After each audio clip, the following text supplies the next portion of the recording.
From my perspective, even if God were real, I still don't understand why people would worship him.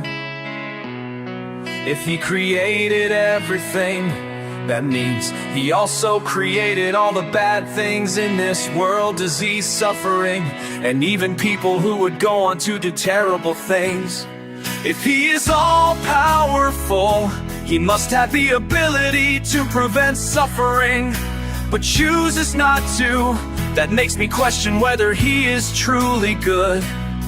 If he allows so much pain, either he doesn't care, or he isn't as powerful as people claim.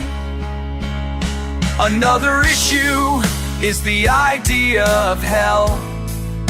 If God creates people knowing that some won't believe in him, why would he punish them forever? That seems cruel, especially since belief isn't always a choice. People believe based on their experiences and what makes sense to them.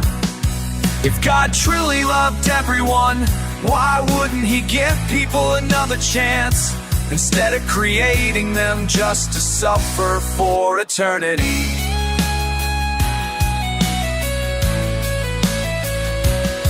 Some religious people try to explain this by saying God gave humans free will, so suffering is our fault. But that doesn't explain natural disasters or diseases that had nothing to do with human choices.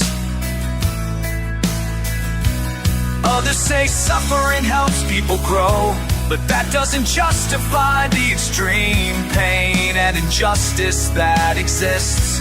Some say God's ways are beyond human understanding, but that just feels like avoiding the question. If suffering is part of some divine plan, then why does it seem so unfair? At the end of the day, I just don't see why a God like that deserves worship. If he allows so much pain, creates people knowing they will end up in hell, and refuses to intervene when he could, why should people praise him? Some worship out of fear, some because they believe he is good despite everything, and others because they think it's necessary for salvation. But when I think about it logically, it doesn't add up, and I don't see how such a God could be considered loving or worthy of devotion.